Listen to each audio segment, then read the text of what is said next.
4 ოქტომბრის აქციის ორგანიზატორები ბრალის წარდგენას ელოდებიან, რეჟიმი მათ 9 წლამდე პატიმრობას უპირებს. იზოლატორთან დილიდან იკრიბებიან ნაციონალური მოძრაობის წარმომადგენლები, დაკავებულების ნაწილი ადვოკატებმა უკვე მოინახულეს. ცოტა ხნის წინ ივანიშვილის პრემიერმა დაჭერების მორიგი ტალღა დაანონსა და პროტესტის მონაწილეებს ციხით დაემუქრა. კობახიძის კომენტარს ოდნავ მოგვიანებით დავუბრუნდებით, თუმცა მანამდე გავიგოთ, რა ხდება დიღმის სამმართველოსთან, სადაც დაკავებულები ყავთ მოთავსებული.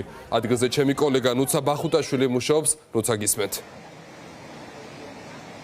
დიახ, გიორგი, დიღმის წინასწარი მოთავსების იზოლატორი სულ რამდენიმე წუთის წინ დატოვეს. ადვოკატებმა მათ თავიანთი დაცვის ქვეშ მყოფები გუშინ 4 ოქტომბერს დაკავებული პირები მოინახულეს, მათ შორის არიან მურთაზ ზოდელავა, ირაკლი ნადირაძე, ასევე პაატა ბურჭულაძე. ადვოკატები შეხვდნენ თავიანთ დაცვის ქვეშ მყოფებს, ესაუბნენ, ჯერჯერობით მათ ბრალდება ოფიციალურად არ წარდგენიათ, თუმცა შინაგან საქმეთა სამინისტრომ გააჟღერა სავარაუდოდ ის საფუძვლები, რომლებსაც დაეფუძნება მოგვიანებით პროკურატურის მიერ მათთვის ოფიციალურად წარდგენილი ბრალდება, როგორც ადვოკატები ჩვენთან საუბრისას განმარტავენ, გუშინდელი პროცესები იყო სუფთად პოლიტიკური და დღესაც ამ პირების პატიმრობა არის ამ პოლიტიკური პროცესის გაგრძელება და ამ ყველაფერს არაფერი აქვს საერთო სამართალთან. ადვოკატები განმარტავენ, რომ გუშინდელი მოვლენები იყო საქართველოს კონსტიტუციურ ჩარჩოებში დაბრუნების მცდელობა და შესაბამისად საუბარი იმაზე, რასაც შინაგან საქმეთა სამინისტროს წარმომადგენლები აპელირებენ, რომ თითქოს სახელმწიფო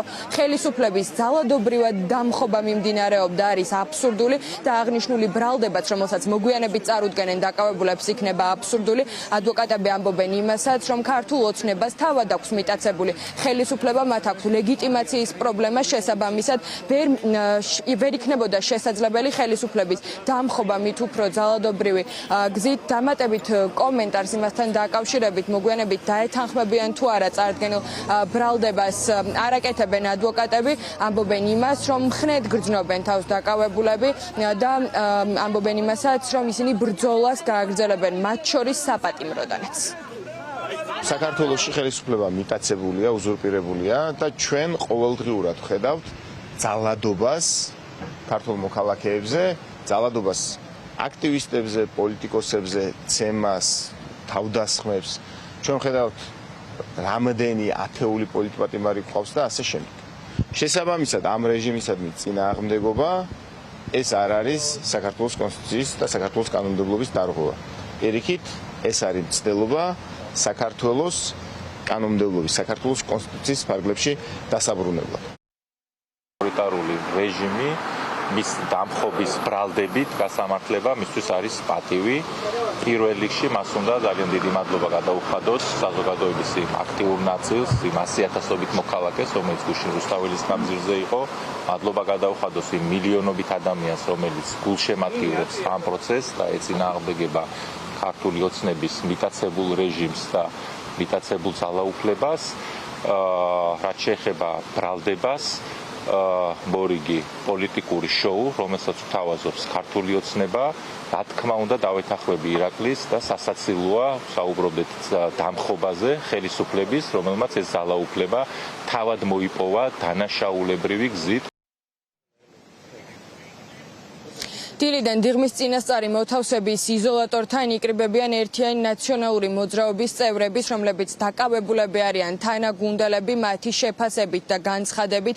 გუშინდელი მოვლენები იყო პატრიოტიზმის გამოვლინება და ბრძოლა გაგრძელდება ბოლომდე. ეს ბრძოლა იქნება გრძელვადიანი და სრულად უერთდებიან და იზიარებენ იმ პოზიციას, რაც ჰქონდათ 4 ოქტომბრის აქციის ორგანიზებაში ჩართულ პირებს.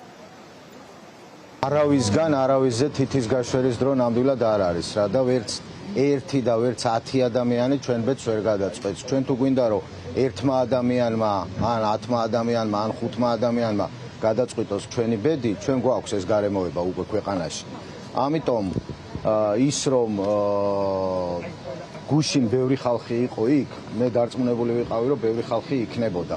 თუმცა ალბათ არასაკმარისი იმისთვის რომ ხელისუფლებას ეს მიიღო იმად რომ უკან დაეხია და გადაწყვეტილება მიიღო გაენთავისუფლებინა პოლიტიკური პატიმრები და გაეტარებინა ყველა ის პროცესი, რომელსაც ითხოვდა ხალხი და იცხოვს უკვე 300 დღეზე მეტია. გვაჩვენა იმ 5 ადამიანმა, რომელიც დააკავეს პატრიოტობის, ვაჟკაცობის მაგალითი და იმის მაგალითი, როგორ უნდა ებრძოლო რეჟიმს. ეს ბრძოლა არ დამთავრებულა, არ არის ეს დამოკიდებული იმაზე, რამდენ ადამიანს დაიჭერენ. თუ დამიჭერენ მე დარწმუნებული ვარ, რომ ის 100,000-ობით ადამიანი გუში, რომელიც გამოვიდა ქუჩაში, არ გაჩერდება. ასე გაგრძელება უბრალოდ არის წარმოუდგენელი და შეუძლებელი არის, რომ ქართველი ერი, რომელსაც აქვს 5-ჯრიანი დროშა, შეეგუოს ამ რუსულ რეჟიმს. ლევან ხაბეიშვილი, ირაკლი ნადირაძე, მურთაზ ზოდელავა, პაატა ბურჭულაძე, პაატა მანჯგალაძე, ასევე და ბატონი ბერიძე. ეს ადამიანები არიან მაგალითი იმისა, თუ როგორ უნდა იბრძოდე თქვენი ქვეყნის პატრიოტიზმისთვის და თუ ვინმეს რამე არ მოსწონს და თუ ვინმე ამაზე ხმამაღლა საუბრობს, შეიძლება რაღაცები არ გამოდიოდეს, მაგრამ ეს არ ნიშნავს იმას, რომ ბრძოლა უნდა გაჩერდეს. დაკავებულები არიან პაატა ბურჭულაძე, მურთაზ ზოდელავა, ირაკლი ნადირაძე, პაატა მანჯგალაძე და ლაშა ბერიძე. 4 ოქტომბრის მოვლენებთან დაკავშირებით შინაგან საქმეთა სამინისტრომ გამოძიება 4 მძიმე მუხლით დაიწყო, რაც გულისხმობს საქართველოს კონსტიტუციური წყობილების ძალადობით შეცვლა ან სახელმწიფო ხელისუფლების დამხობისკენ მოწოდება, ასევე ჯგუფური ძალადობის ორგანიზება და მასში მონაწილეობა. აღნიშნული მუხლები 9 წლამდე თავისუფლების აღკვეთას ითვალისწინებს, როგორც უკვე გითხარით, ოფიციალურად ბრალდება, ჯერჯერობით არ წარდგენიათ დაკავებულებს. ამის შესახებ უფრო მოგვიანებით გახდება ჩვენთვის ცნობილი, თუ ვის რა კვალიფიკაციას ედავება საგამოძიებო უწყება და ვისთან მიმართებით რამდენ წლიან სასჯელს გაითვალისწინებს ის მუხლები, რომელსაც წარუდგენენ უკვე პროკურორები.